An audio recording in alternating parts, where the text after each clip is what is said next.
Con la sesión de la tarde de la Escuela de Verano. Es un placer presentar al Dr. Michael Porter, de aquí del Departamento de Matemáticas. Él se encuentra en la unidad Querétaro y hoy nos va a hablar de transformaciones conformes y transformaciones cuasi conformes, ¿no? Mañana. Mañana. Ok, yo pensé que era en otro. Ok, esta es la primera parte de su plática. Muy bien, muchas gracias. Ok. Muy bien, ¿cómo están esta tarde? ¿Todo bien? ¿Contentos? Yo también, muy bien. Oscar, ¿puedes bajar un poco las luces? Yo creo que se ve muy pálido esto, ¿no? Pero voy directo al grano y después las explicaciones de los porqués y la motivación. Voy a explicar qué es una transformación conforme y mañana una transformación casi conforme.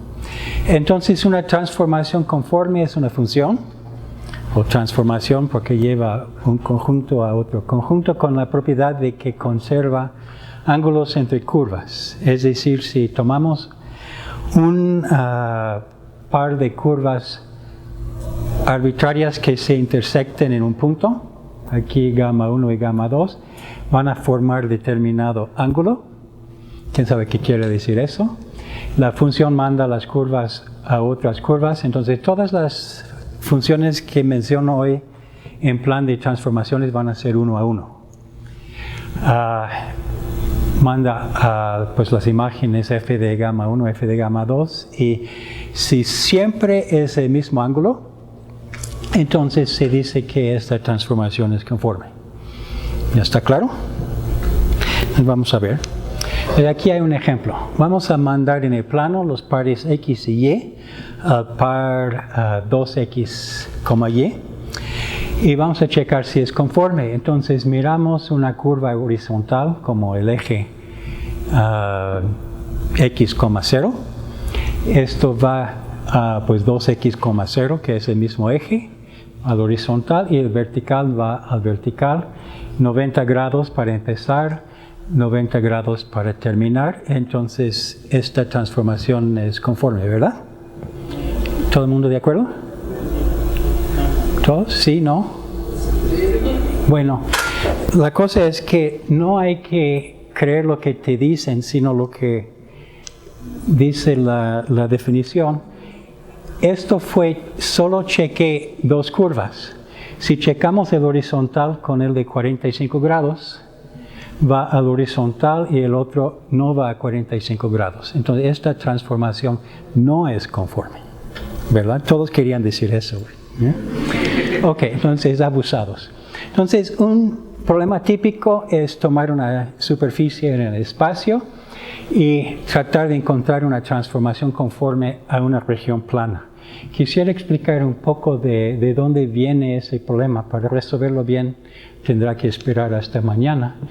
Y hablar un poco de los mapas, que desde la remota antigüedad el ser humano ha hecho mapas para conocer algo de su mundo, para diversos propósitos. Entonces, ¿qué es un mapa?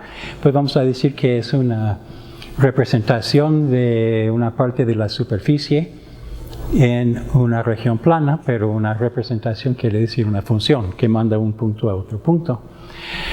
Para entender un mapa, como un mapa en sí, cuando tú ves un mapa no es una función, es un papel con un montón de manchas encima. Entonces debe haber alguna forma que puntos referenciales conocidos, algo que te ayude a decir, bueno, esta montaña es esta marca en el mapa, algo que te ayude a reconstruir qué es la función a que se refiere. Y aquí dice, la actividad humana de traducir gráficamente una percepción del mundo se reconoce ahora como una destreza universalmente adquirida que predata virtualmente todas las demás formas de comunicación escrita, que es una forma muy interesante de decir que la gente hacía mapas antes de saber escribir. Entonces, mapas a pequeña escala, y si tomamos pues una área, pues el Chiquihuite detrás de Simvestav, este es un ejemplo de un mapa en donde se han marcado puntos de determinada altura y de alguna forma tú tienes que darte cuenta qué punto corresponde a qué punto en la montaña. Aquí hay un mapa que es uno de los más antiguos conocidos, es como hace 10.000 años en Turquía, de alguna ciudad. Y quien lo encontró, esto fue lo que encontró. O sea, aquí está el mapa en algún viejo edificio a gran escala. Aquí hay un mapa de más o menos hace 1000 años. Hicieron los chinos, pero es un mapa del continente africano. Aquí hay un mapa de algo más grande. No sé si lo reconocen. Es un mapa que encontraron en otra cueva hace muchos miles de años. Es un mapa de la luna. Eso dicen, por lo menos. Entonces es escala mucho más grande. Bueno, y aquí unas cuevas muy famosas. Eso ya empieza a ser más grande. Unas cuevas en España, quizás las más antiguas conocidas de pues arte rupestre, y son la constelación Tauro, las Pleiades. Entonces, eso es mucho más grande que la luna, ¿verdad? Igual aquí una tableta de hace 10 o 15 mil años con un mapa supuestamente de la constelación Orión. Entonces, ahora los mapas son un poco más sofisticados porque tenemos que, pues, todo el mundo lo tiene en el teléfono, entonces yo creo que no tengo que explicarles qué es GPS y todo. Entonces hemos avanzado mucho más de los mapas primitivos que tenía Cristóbal Colón cuando salía de España para llegar a las Américas. Pero esta cuestión de cómo es la superficie grande depende de muchas cosas interesantes referentes a curvatura positiva, curvatura negativa y otras cosas que no tengo tiempo de platicarles hoy. Pero sí, algo relacionado con la curvatura. Vamos a pensar en hacer un mapa de la esfera, una parte de la esfera, digamos una vecindad del Polo Norte, a una región plana. Y lo que uno quisiera es que las distancias entre dos puntos del mapa, de un punto a otro punto, fueran iguales a las distancias en la superficie original, quizás con un cambio de escala, o sea, que sean proporcionales. Eso sería un mapa a escala. Entonces, lo que uno quiere es una isometría, ¿no? Que si tú vas 10 cuadras en el mapa, el guía rojo, pues tú también vas 10 milímetros o algo así en el mapa, que correspondan las distancias. Pero como se puede ver por el hecho de que el radio, en función del ángulo, es proporcional, pero dando alrededor con un poco de trigonometría, van a ver que es imposible hacer un mapa isométrico de una superficie, una subsuperficie de una esfera sobre una región plana. Simplemente no se puede hacer. Entonces, los mapas que ustedes ven como guía roja no son exactas, pero son bastante exactas porque la curvatura es muy baja si uno se queda dentro de la ciudad.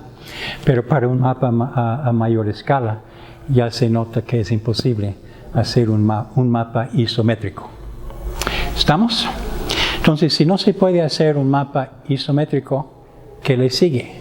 Pues uno sería sacrificar de que el mapa sea plano.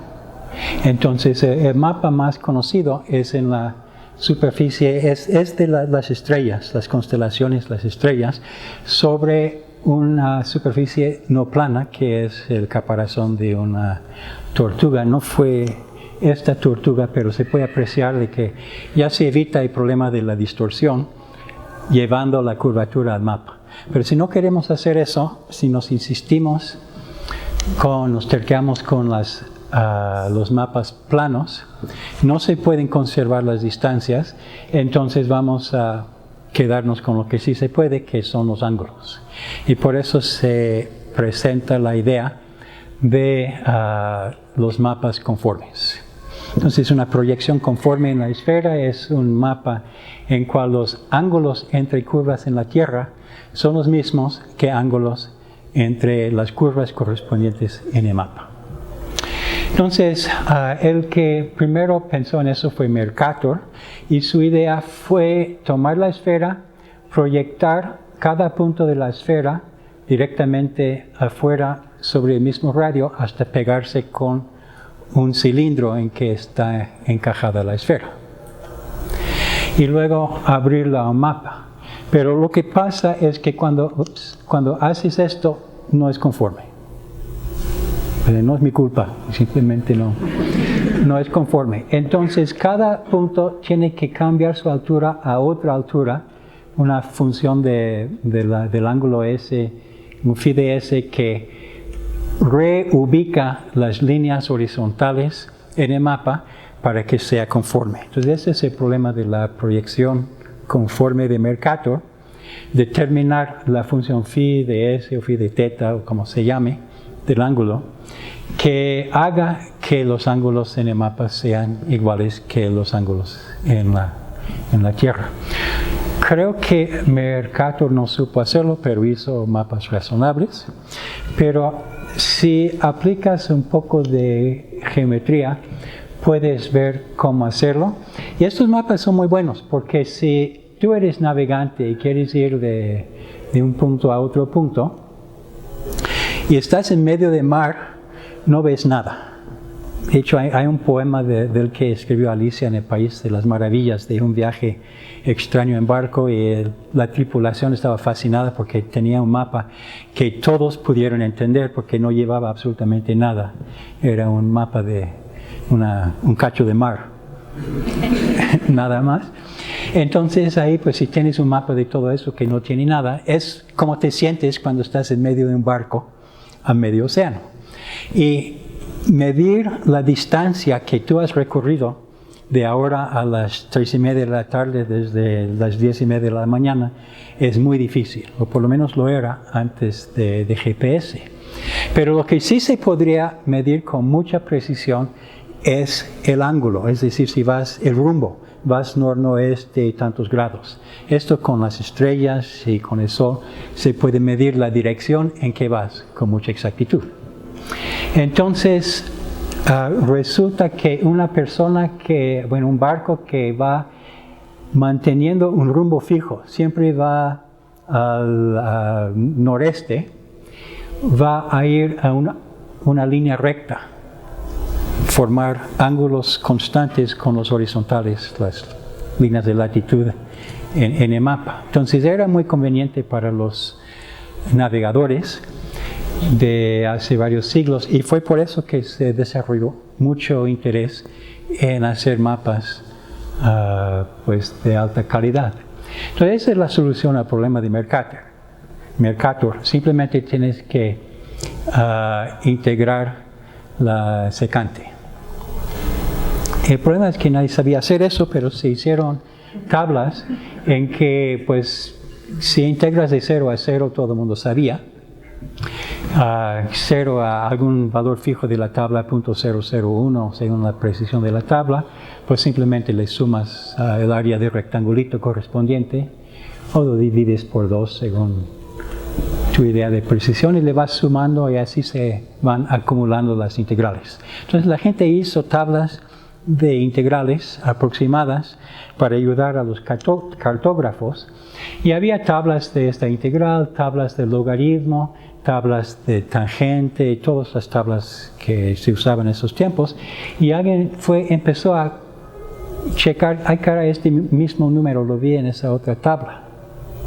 Entonces, por puras observaciones, en 1640 se dio cuenta que esta integral aparentemente es el logaritmo de la tangente de pi medios más 45 grados. Y años después, Gregory en 1668 lo probó.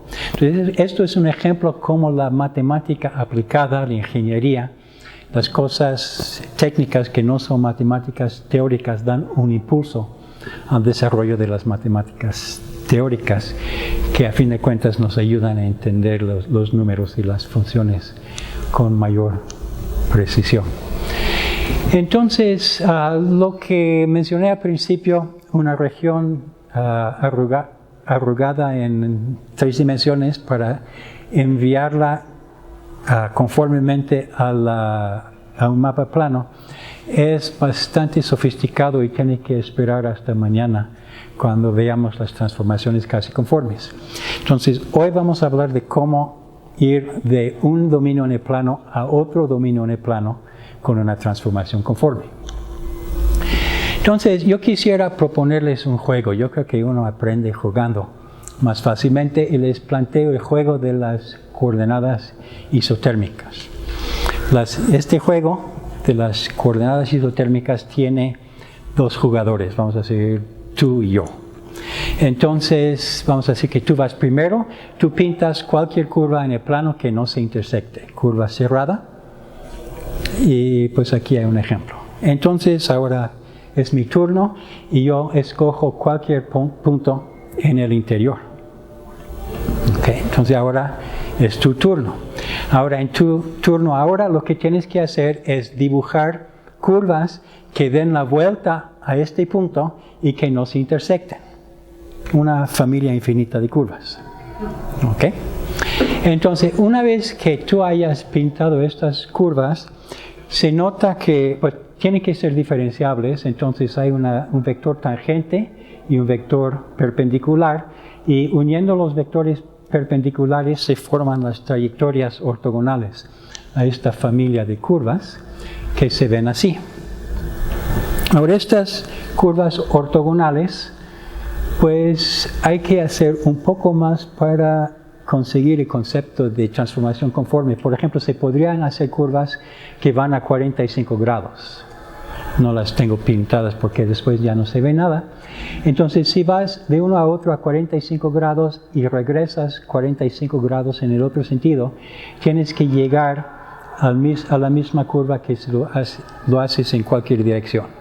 Entonces, suponiendo que está esta consistencia, hay una manera de decir que cierta distancia a lo largo de una curva radial, la familia ortogonal, es igual a otra curva. Se puede decir cuál es el punto medio del centro hacia afuera, y 1/4 y 3/4 y todo esto, lo cual da una forma de numerar de 0 a 1 todas las curvas. Y si haces esto, entonces has creado lo que se llaman las coordenadas isotérmicas. Entonces, si esta condición se da, tú ganas. Y si no, pues tú pierdes. Entonces, ¿alguien quiere retarme a un partido de coordenadas isotérmicas? ¿Alguien que se anime? Nadie. El año pasado alguien sí se animó. Pero bueno, este grupo es más tímido.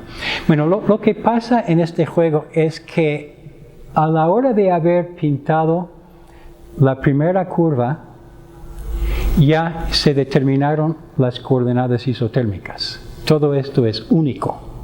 No hay 2 maneras de hacerlo. Entonces, cuando tú tiras aquí, con tan solo una curva que no esté bien, ya perdiste. Eso es lo que único significa. Ok, entonces,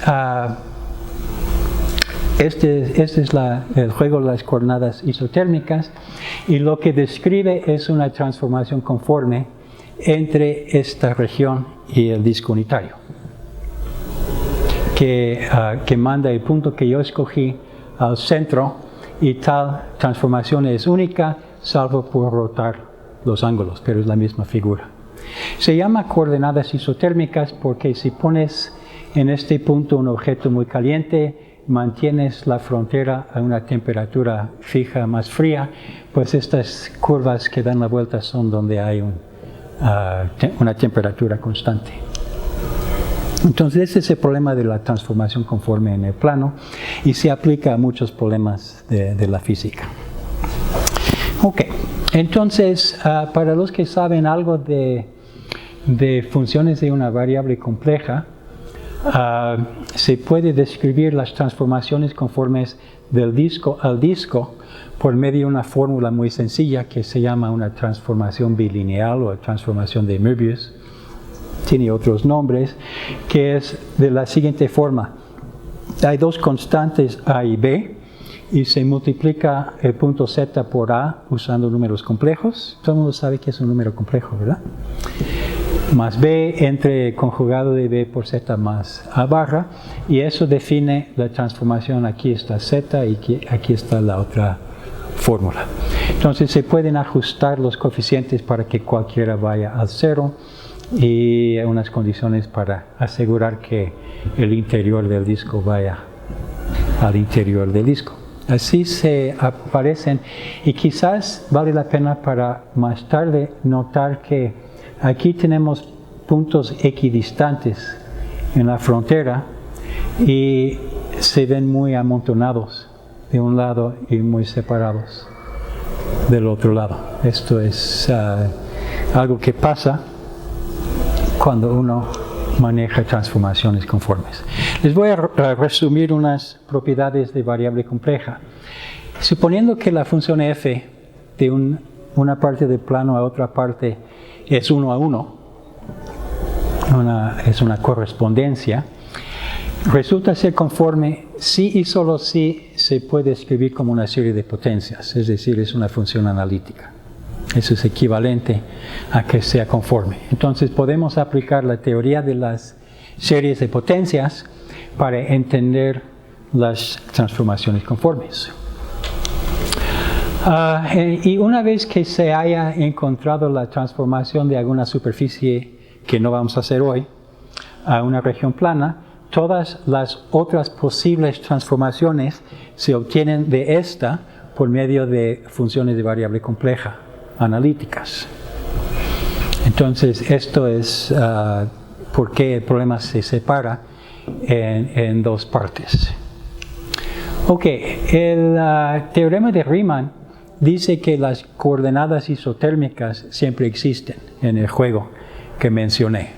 Una región simplemente conexa es una que no tiene hoyos, como lo que está dentro de la curva que tú pintaste primero en el juego.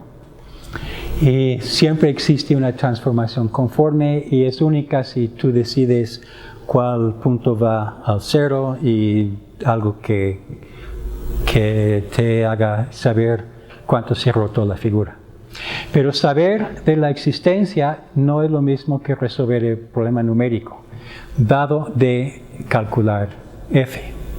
Yo quisiera el resto del tiempo que estamos aquí hablarles de unas formas que se han desarrollado entre los matemáticos del siglo pasado y un poco más, que cómo calcular f. ¿Qué quiere decir calcular? Normalmente, pues calcular un número real no es posible en forma exacta, pero puedes dar un algoritmo que dice, si tú lo quieres hasta 10 cifras, haces esto, y si lo quieres hasta 100 cifras, le sigues haciendo, y etcétera, etcétera. Entonces, en ese sentido se puede encontrar soluciones al problema de calcular algo que quizás no tenga una fórmula explícita. Ok, bueno, en casos muy sencillos como el que dimos antes del disco al disco, hay una fórmula, esa transformación de Möbius, y hay otras fórmulas para otros casos particulares. Entonces, cuando llevas un curso de variable compleja, pues lo primero que haces es aprender un montón de casos particulares de cómo enviar tal región a tal otra región, y aún en los casos donde no existe una fórmula, quizás el problema original se puede simplificar con una fórmula y después se aplica un método numérico al dominio simplificado. Y pues aquí hay un ejemplo. Esta figura, creo que todo el mundo ve que es un dibujo del fondo de un río donde ha caído un tronco de árbol. Okay. Y el río está fluyendo quizás de izquierda para derecha, entonces cerca del fondo el agua tiene que fluir de manera que dé la vuelta al tronco y uno quisiera calcular cómo va, porque si tú eres submarino, pues las corrientes de agua te interesan mucho. Entonces, pues puede haber un tronco que está medio sumido en el fondo, y para todas esas cosas hay funciones, hay fórmulas conocidas que resuelven este tipo de problema. Ahora, mencioné el amontonamiento. Quisiera explicarles más claramente qué pasa. Tomamos esta región que parece sombra de Spider-Man o no sé, y vamos a jugar el juego de las coordenadas isotérmicas con este punto. Y estas son las que corresponden, pues el punto es 0, punto 1, punto 2, punto 3, hasta punto 9. Esto, pues yo los calculé, estoy bastante seguro de ese resultado. Pero está muy raro porque quiere decir que de aquí hasta la frontera es de punto 9 al 1. Igual que de aquí hasta allá y todo esto es de punto 9 al 1. Entonces vamos a ver de punto 91 al punto 99. Entonces, habíamos llegado hasta punto 90, 91, 92. Aquí es la imagen de punto 99. Entonces, en algunas partes, pues ya se ve que está aproximando la frontera. Pero, pues aquí todavía falta. Entonces, para estas partes, pues ya debemos llenarlo con punto 991 a 999. Esto llega hasta acá. Ya mi computadora empieza a sudar. Y en problemas como esto, lo que serían puntos equidistantes en el ciclo unitario, en la frontera del ciclo unitario, quizás si dividas el ciclo unitario, bueno, ¿cómo decirlo? De acá para acá quizás necesitarías billones de particiones en el otro dominio. Y esto dificulta muchísimo el cálculo por varias razones que vamos a mencionar. Entonces, hace difícil ver lo que pasa aquí si puedes ver lo que pasa aquí. Es un problema intrínseco para el cual se han encontrado unas soluciones muy ingeniosas, pero en general es muy retador ese fenómeno del amontonamiento. Ok, entonces aquí hay un ejemplo, la parte de arriba fue tomada de algún artículo de investigación sobre un método de transformación conforme, y lo que hay que saber, a ver qué pasó con la fórmula integral de Cauchy. La fórmula integral de Cauchy dice que si tú conoces los valores en la frontera del dominio, entonces vas evaluando f de z para z en la frontera del dominio, la curva que la acota, por ejemplo. Con esta fórmula puedes encontrar el valor de cualquier punto en el interior. Entonces las funciones analíticas son totalmente determinadas por sus valores en la frontera. Es uno de los teoremas principales de la variable compleja. Y esta fórmula integral de Cauchy dice que basta resolver los valores de la transformación conforme solamente en la circunferencia. Una vez que sabes a dónde va lo que llaman coseno teta más i veces teta, o e a la i teta, pues ya vas a conocer todos los valores dentro por esta fórmula de Cauchy. Entonces, eso reduce la complejidad de 2 dimensiones a 1. En lugar de calcular explícitamente a dónde va cada punto en el interior, basta hacerlo en el exterior. Si no te mata el problema de amontonamiento, por lo menos. Entonces, vamos a pensar en este problema de la frontera. Entonces, queremos saber la correspondencia en la frontera. Podemos reducir la frontera por la exponencial a un intervalo real para hacer los cálculos de 0 a 2pi, pero no sabemos cómo van a corresponder si alguien te da una función f solo en la frontera, probablemente no sea los valores fronteras de una transformación conforme. Es otra forma de haber puesto el juego de las coordenadas isotérmicas, que tú escoges alguna forma de parametrizar, por ejemplo, con longitud de arco. Eso no va a ser los valores fronteras de la transformación conforme. Entonces hay que encontrar una función que aquí estoy llamando b, que es, si tienes parametrizada la frontera de alguna manera, tienes que reparametrizarlo para encontrar los valores en la frontera. Entonces el problema numérico es encontrar la correspondencia entre estos números θ y t. Que f de b de θ es la parametrización que te dieron. Esta gamma puede ser una fórmula, puede ser una lista de valores, de observaciones, de un físico o cualquier cosa. Entonces vamos a trabajar, pues hemos estado hablando del disco unitario, valor absoluto menor que 1. Queremos de algún dominio una función analítica y 1 a 1. Y hay muchos teoremas de variable compleja. Uno dice que esta función f es sobre cuando la derivada en algún punto z0 es el máximo posible entre las funciones inyectivas que mandan z0 a 0. Es un teorema por ahí. Es un teorema que usa los valores en el interior. Hay muchos teoremas que usan los valores en la frontera. Por ejemplo, si la serie de Fourier de la parametrización en la frontera tiene todos sus coeficientes para índice negativo, que estos coeficientes son 0. Otra es que cierta transformada que voy a mencionar manda la parte real de la curva a la parte imaginaria, punto por punto. O que cierta transformación con kernels integrales de una relación que es una propiedad de esta curva en la frontera. O sea, hay muchos teoremas y estos se usan para desarrollar métodos numéricos para transformaciones conformes. Yo los veo como métodos fáciles y métodos rápidos. Es decir, los métodos fáciles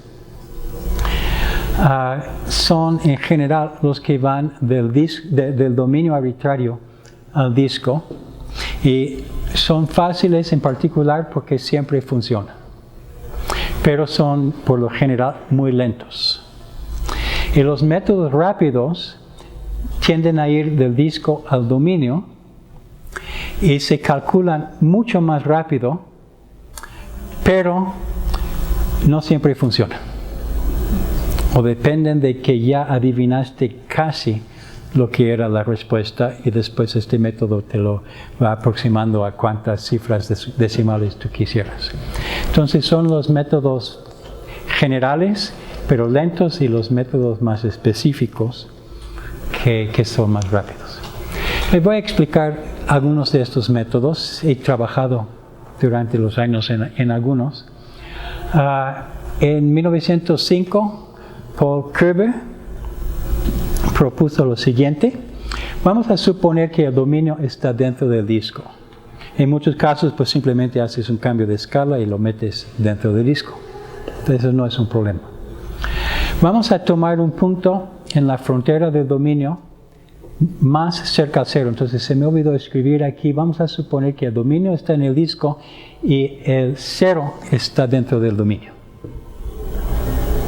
Entonces la frontera no contiene el cero, da la vuelta al cero y tomamos el punto más cercano, o sea, más de uno, cualquiera. Vamos a tomar una de estas transformaciones de Möbius que manda el disco al disco, ajustada de la forma que el punto A0 vaya al cero. Ahora, al hacerlo, se puede checar que la imagen es un dominio, todavía dentro del disco unitario, delta 1, pero no está el cero dentro del disco. Y por algunos teoremas de variable compleja podemos tomar la raíz cuadrada. Ahora, hay un problema porque hay dos raíces cuadradas, entonces pues cualquiera de las dos funciona. Y después de haber hecho esto, aplicamos otra transformación de Möbius para que el 0 original termine en el 0. Entonces, toda esta operación es del disco al disco y manda el 0 a 0. Se ve así. Aquí arriba tenemos las reglas. Aquí hay un dominio que escogí porque tiene un punto más cercano al 0, muy fácil de ver. Entonces, esto es a 0. Aquí está a 0. Aplicamos una transformación de Möbius que manda a 0 al 0. No sé si se nota la diferencia. Este es el centro del disco 2. Ahora, al haberlo hecho, el A0 tuvo que ir a alguna parte. La raíz cuadrada, pues si saben un poco de cómo funcionan las raíces cuadradas, para un número menor que 1, pues su valor absoluto tiene que ser más grande. Y el ángulo con el horizontal se reduce a la mitad. Entonces, esta es la raíz cuadrada de la otra región. Solamente hay que hacer el cálculo a lo largo de la frontera. Y finalmente, una transformación de Möbius que manda este B0 al 0. Algún punto por aquí va a dar para acá y este piquito aquí. Bueno, se volteó todo. Me parece este piquito fue para allá más bien. Entonces, esto es, y lo que quisiera, ya tuvieron tiempo, ya memorizaron los dibujos 1 y 4, ¿verdad? Porque ahora tienen que reconocerlos. El 1 está aquí y al aplicar todo el algoritmo, este es el 4. Ahora volvemos a hacerlo, tomamos esta imagen como si fuera el 1 y se va así y así sucesivamente aplicando los 4 pasos.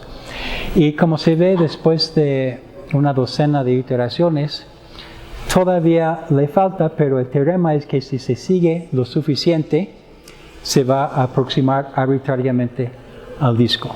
Entonces este es el método de curva. Y ahora creo que pueden apreciar lo que dije, que es un método muy general, es muy fácil, pero muy lento. Y para reducir todo esto a la mitad, se necesitan quizás otras 100 iteraciones, y para la mitad de eso otras 1000, etc. Ok, bueno, en esta fórmula, aquí está una raíz cuadrada, pero podrían usar la raíz cúbica y converge más rápido. Y con la cuarta y la quinta cada vez es más rápido. Entonces, si se toma el límite cuando la raíz de enésima raíz tiende al infinito, aparece un logaritmo y como se puede ver, converge mucho más rápido, pero todavía se considera un método de convergencia bastante lenta. Necesitas hacer un número de cálculos para esto proporcional al número n grande de puntos que definen la curva. La malla de la curva es muy lenta, pero funciona para todos los dominios de Jordan. Pasamos al map de polígonos. Polígonos son muy diferentes porque ya no se tiene que dividir en muchos puntos. Con los puros vértices se puede trabajar. Entonces los métodos que inventaron independientemente Schwarz y Christoffel en los 1880s, es pues la fórmula de Schwarz-Christoffel dice, ahí está la función. Es la integral de 1 entre z menos z1 a una potencia, z menos z2 a una potencia. Y las potencias son muy fáciles, son los ángulos que forman el polígono, los ángulos interiores en los vértices del polígono. Pero lo que no es fácil es saber qué es z1, z2, z3 hasta zn. Son los puntos que tienen que enviarse a los vértices. Y esto no lo sabemos. Entonces esta fórmula no sirve para nada a menos que podamos determinar los prevértices. Entonces los métodos, hay muchos, adivinar aproximadamente lo que creemos que deben ser, evaluar la integral, comparar con lo que debería ser y hacer algún tipo de corrección, y esto forma el algoritmo de tipo Schwarz-Christoffel para hacerlo. Solo quisiera mencionar que hace 10 años unos coautores, Driscoll y Vivacis, no era más, ya, cómo pasan los años, que dijeron que lo que se puede hacer es triangular el dominio de una forma especial. Entonces se llena de triángulos, quizás aquí se necesita 30, 40 triángulos. Entonces, si tomas dos triángulos contiguos, se forma un cuadrilátero. Y los cuadriláteros tienen 1, 2, 3, 4 vértices. Los 4 vértices son 4 números complejos y tienen una cantidad que se llama la razón cruzada. Entonces se calculan las razones cruzadas de todos los rectángulos formados de dos triángulos contiguos. Te da, pues una vez que se trianguló, es una lista de números. Y se imagina que dentro del disco donde corresponde también tiene que haber estos mismas razones cruzadas. De hecho, se hace de una manera de que todos los vértices están en la frontera. Se subdivide, pero todos los vértices corresponden a cosas en la frontera. Entonces, se comparan las razones cruzadas en un dominio con las del otro. Al hacer eso, lo que pasa es que tienes el problema del amontonamiento. Y lo que hace ese método es que si tú tienes un triangulito por aquí muy pequeño, entonces está cerca de la frontera y muy amontonado, puedes aplicar una transformación de Möbius del disco en sí mismo que mueve este triángulo para que esté bien centrado. Y como hay un teorema que dice que la razón cruzada de 4 puntos no es cambiada cuando se aplica una transformación de Möbius, las ecuaciones salen invariantes y se puede trabajar en todas partes de la frontera de manera igual. Es una cosa increíblemente ingeniosa y creo que métodos así, entre los miles de métodos de transformación conforme que se han publicado, algo así merece ser pues muy conocido. Quisiera hablarles un poco del método de Theodorsen. Theodorsen trabajaba para la NACA. ¿Ustedes saben qué es la NACA o qué fue la NACA? La NACA después se cambió de nombre cuando empezó la exploración del espacio exterior, cambió de nombre a la NASA. Pero en esos tiempos solo había aviones, entonces no tenían que poner espacio en el nombre de la institución. Y él trabajaba en diseño de alas de aviones. Entonces, pues similar al problema de flujo de agua en un río, si tiene un flujo de aire que pasa por un ala de avión. Y lo que hacía la NACA en ese tiempo era meter modelos de alas de avión en un túnel de viento y ver qué hacían. Entonces tenían un código que A73BXXL8, que cada letra o cada dígito significaba algo de la anchura del ala, del grosor, de una parte de la curvatura y qué le pasaba en el viento. Todo estaba codificado. Y tenían una base de datos que era una caja muy grande con muchas fichas de cartón. Y así hacían todos sus datos. Y decía Theodorsen, pues si yo pudiera calcular la transformación conforme para esta ala de avión, voy a mentir de muchas cosas, hay que hacerlo con el exterior del ala, porque aire no pasa en el interior, pero si me perdonan unas imprecisiones, si yo pudiera calcular la transformación conforme para esta ala, ya podría ver sus propiedades sin tener que meterla en un túnel de viento. Entonces había una competencia entre diferentes departamentos de la NACA. Entonces Theodorsen sabía con algunas fórmulas reducir el problema a una curva que se llama estrellada, es decir que Del cero a la frontera, todo está dentro del dominio, de manera que se puede escribir la curva como el radio en cada punto por el E a la IT, donde T es el ángulo. Entonces, con base en esta fórmula, lo que hizo Theodorsen, dice, pues yo quiero una función analítica, las partes real e imaginaria se llaman conjugados armónicos. Eso simplemente quiere decir que juntas forman una función analítica. Ahora, nos interesan los valores de esta cosa solamente en la frontera. Entonces se plantea el problema muy interesante, que es, si conoces U en la frontera, ¿cómo encuentras V en la frontera? Ahora, teóricamente es muy fácil. Tienes U, es una función armónica, se puede extender con la integral de Poisson como función armónica, se llama el problema de Dirichlet. Después encuentras V, que es el conjugado armónico, y tomas su restricción a la frontera.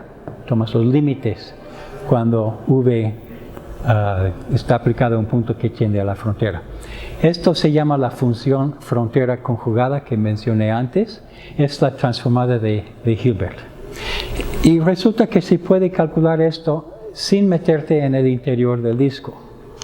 Y aquí está la fórmula de la transformada de Hilbert. Es una integral singular porque la cotangente de cero es infinito. Pero de todas formas se puede exprimir algún valor de esta integral. Entonces, si hemos resuelto el problema de los valores de la frontera reparametrizando gamma como conjugados armónicos, es decir, V0 es K de U0, entonces gamma siguiendo a B son los valores fronteras de una transformación conforme. Entonces, habiendo visto esto, Theodorsen hizo una serie de cálculos que no voy a repetir, que este cambio de variable es lo mismo que con la función ρ de T a la IT, es lo mismo que B de θ menos θ es la transformada de Hilbert del logaritmo de ρ siguiendo a B. Pues no es difícil hacer unas manipulaciones de convertir uno en el otro. Entonces voy a escribir delta, la diferencia que estamos buscando entre B de θ y θ. Y del delta aquí, pues es K aplicado al logaritmo de ρ de θ más delta de θ. Pues es esencialmente B. Eso es trivial. Entonces, eso quiere decir que delta es un punto fijo de esta operación. Le metemos delta aquí, es una operación no lineal y produce delta. Entonces empezamos con delta 1 y nos da delta 2 y metemos delta 2 y nos da delta 3 y el límite es la solución que es el punto fijo. Entonces este es el método de Theodorsen. El costo de una iteración es el cuadrado del número de puntos que tenemos en la frontera, porque para cada punto hay que hacer una integración sobre toda la frontera. Entonces esto es un método tipo n al cuadrado, converge linealmente hacia el resultado, requiere un dominio estrellado y tienes que haber adivinado más o menos la respuesta para empezar, pero hay técnicas de resolver esta duda también. Ese es el método de Theodorsen. Quisiera, si hay tiempo, para mencionar un método gráfico. Y esto es impresionante, lo vi en un artículo de 1952 de cómo calcular transformaciones conformes sin computadora. Bueno, también lo hacía sin computadora Theodorsen, de los 30s.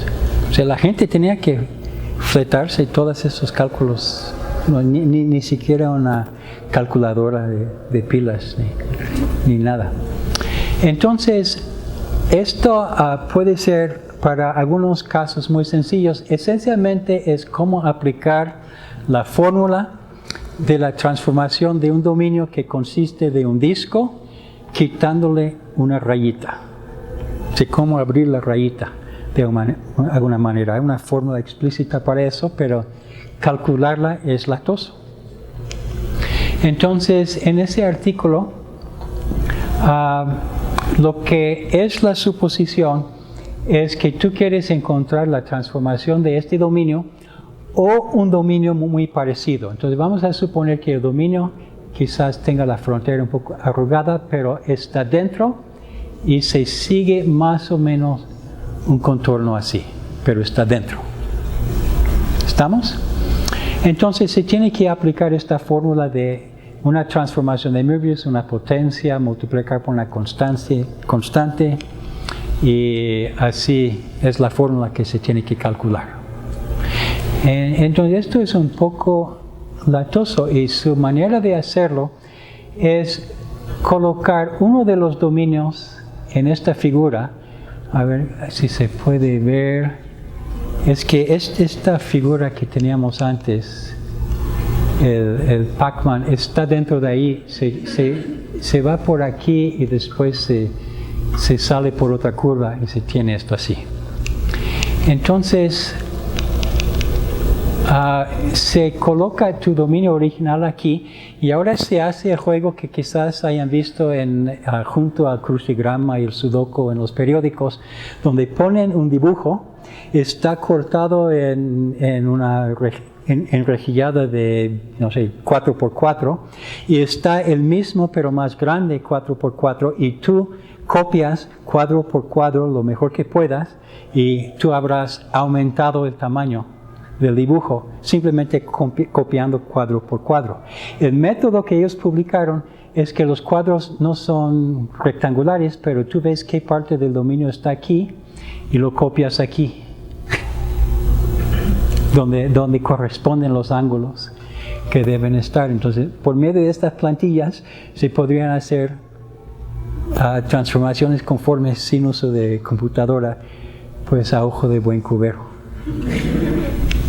Ok, pues unos métodos más, 10 minutos. El método de Grassmann es un método de osculación que lo que hace en lugar de lo de Kirby, él vio que a veces un método así, que ahora con la computadora es muy fácil, está la fórmula, a veces se puede aplicar esto y a veces no se puede. Y Grassmann inventó un algoritmo para ver si se puede, y si no se puede, se intenta otra cosa, y si no se puede, se intenta otra cosa. De hecho, el método de Grassmann primero empieza con la fórmula explícita para un dominio rayado así. Entonces, se escoge el punto más dentro, se checa si el rayo está, y si está, pues este se abre así. Y ahora se checa dónde está el más cercano al origen, está aquí, se checa, otra vez funcionó, entonces sale aquí, y ahora ¿dónde estás? Ahí está el más cercano, y otra vez se va abriendo, y así sucesivamente se va abre el dominio. Si hubiera sido que esta parte del dominio saliera para acá, ya no estaría el rayo. Si cabe un Pac-Man, se usa la otra fórmula, y si no, pues se usa el método de Kirby. Entonces, por lo menos, siempre va a funcionar uno u otro de los métodos. Y pensando en esto, y en Kirby, se me ocurrió hacer una cosa, de empezar como la función de Kirby, pero en lugar de tomar simplemente el logaritmo, ver que el dominio siempre tiene que estar dentro de algún tipo de banda, y se puede usar el seno hiperbólico para abrir la banda a todo el dominio.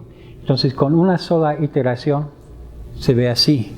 Entonces, este método, pues 1, 2, 3, aquí que está a colores no se ve muy bien, pero en muchos casos va bastante más rápido que el método de Grassmann. Se pueden construir ejemplos donde es más o menos igual o hasta peor que el método de Grassmann, pero es para muchos dominios yo creo que es un método más sencillo que Grassmann y más efectivo. Y finalmente el método de Fornberg. Esto es uno de los rápidos, que tenemos una parametrización de la frontera, como es una función periódica en la recta, tiene una serie de Fourier, y como mencionamos antes, pues queremos que esta serie de Fourier sea valores frontera de una función analítica, y como mencionamos antes, pues así está más o menos la prueba de que una función analítica suma de 0 al infinito, la serie de Fourier va de menos infinito al infinito, y para que sean iguales, los coeficientes con índice negativo tienen que ser 0. Entonces esto depende de que encontremos la función b que haga que esto suceda. Entonces el algoritmo es primero adivinar lo que corresponden a las raíces de la unidad, las enésimas raíces de la unidad. Calculamos los coeficientes de Fourier. Vemos, eso es un poco teórico, el método es un poco más directo. Si hubiéramos movido los puntos, porque probablemente no adivinamos bien, pero si los movimos cada T1 un poquito, cada uno por una cantidad diferente, ¿qué sería el cambio en los coeficientes de Fourier? Y nos da un sistema lineal para que estos coeficientes sean 0. Si son n puntos, no puedes trabajar con más de n coeficientes. Entonces, por varias aproximaciones aquí se tiene que repetir y repetir, y este método ya mejora el n al cuadrado. Los métodos rápidos necesitan más cálculos a cambio de que convergen más rápidamente, y n log n ya es muy bueno con la transformada de Fourier, y necesitas escoger una solución cercana y converger linealmente. Hay otros métodos que convergen cuadráticamente. Yo tengo uno que también es linealmente, pero pues ahí va. Entonces, todos los métodos que he mencionado y muchísimos más, que hay cientos de métodos, siguen según yo, siguen este patrón. Tú escoges alguna propiedad en algún texto de variable compleja o algún artículo por ahí que dice que una función es analítica sí y solo sí, una función analítica es 1 a 1 sí y solo sí. Tomas esa propiedad, tomas esta propiedad e inventas una manera de medir qué tanto se satisface o no se satisface esa propiedad en un caso particular. Una vez que tienes esa forma de medir, o sea, una función que no sea analítica o no sea conforme o lo que tú uses o que no resuelve el problema, escribes una ecuación que describa, que puedes describir numéricamente esta propiedad, y después buscas en un libro de análisis numérico cómo resolver esta ecuación. Mínimos cuadrados, transformada rápida de Fourier, ecuaciones integrales, lo que se aplique a ese caso. Y después el último paso, que es el más importante, es esperar que funcione, y más importante, demostrar que funcione. Hay métodos por ahí que parece que funcionan muy bien pero no se ha demostrado, otros que se ha demostrado pero no funcionan muy bien, etcétera, etcétera, etcétera. Entonces esto ya es el preliminar que necesitamos para que mañana veamos cómo hacer un verdadero mapa de alguna superficie en el espacio. Muchas gracias.